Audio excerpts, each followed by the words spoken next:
Now, this is what's going to happen. You know her now? You're going to give me 3 minutes to answer this question. 3 minutes? Uninterruptedly. Uninterrupted? Uninterrupted. Okay. You have to agree to this deal, then I'll deal with it. If you don't, we'll move forward. Is that the only... I will play the fifth like the last time, like who is it? And we'll move forward. But if you give me 3 minutes, I will explain it carefully. Is that all you need? That's all I need.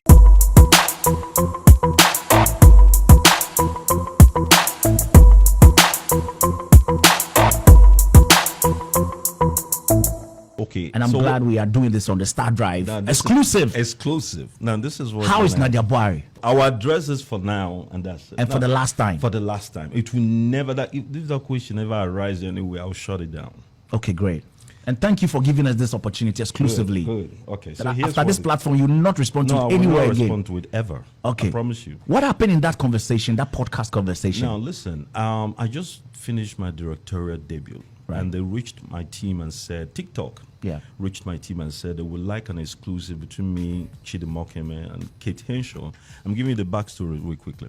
And I said, I will get involved. My team, my manager told them I'll get involved on one singular reason, that we'll talk about our new project, which is Rent a Room, my directorial debut that I shot in Miami and Houston. Then we were about less than a week away from our first premiere. That understanding being made, we got to the platform. Now, Toke is an awesome host. But of course, she has to also stir up some controversy of sorts. That's what the show is about. Don't forget the show is called The Tea. There's a way a question is coined. It will have a certain dignity about it. But the understanding of that segment is they are going to ask you a difficult question. You refuse to answer, you drink tea. Okay, you have a sip of tea. So I decided, listen, even alcohol at that point, I'm going to take it to lose this question. If I answer this question, anyway I answer this question, it's a lose-lose.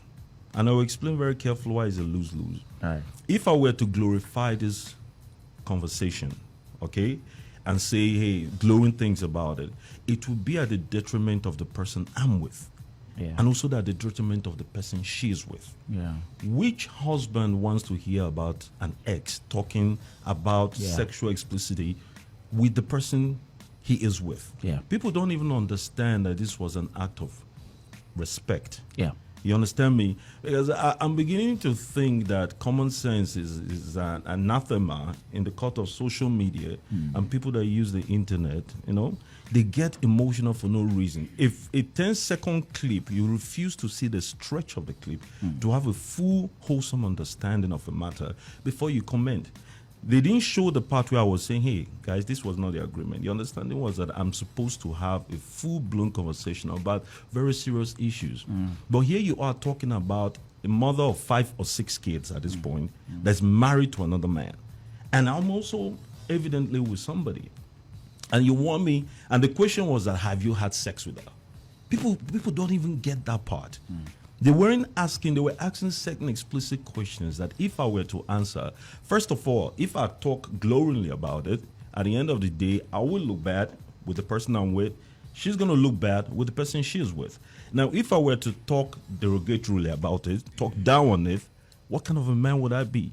Now, I've also had several relationships, some high-level individuals in this land. I've never been that kind of man that come out and start talking about it.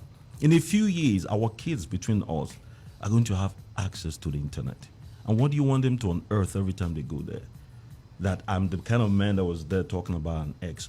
Which husband or wife wants to hear about an ex? Have you people even taken that into consideration to start with?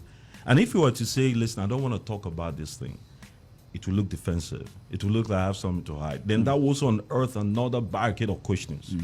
But if I kill it dead on arrival, as soon as they ask the question, I say, who's that? For crying out loud, you know this thing existed. Why do you want me to validate it? Why do you want me to talk about something that happened in another phase of my life? Do you even realize this happened over a decade ago? And everybody's living and respecting individual life. The greatest exhibition of disrespect I would have paid on a public platform is to talk about a married woman with 5 kids. Or more. I don't know. I don't even know the status right now. It is totally out of context, totally disrespectful. And there's no how I would have answered that question without sounding a little ominous, without sounding disrespectful, and one word or the other without offending both parties. So I pleaded the fifth, took an easy route out. Yes, it was an easy route, but that was the easiest route. I am not the kind of person that will arm the court of public opinion with the gossiping needs to talk about people or anybody that I've been with. I don't care. Because the status quo, for the most part, is usually, when you bash an ex-relationship, then you give them the tea they need to go talk about stuff. And that's why I said, who is that?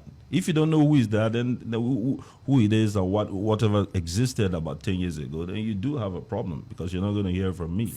So anybody that does not understand why I took that stance seriously needs a common sense check.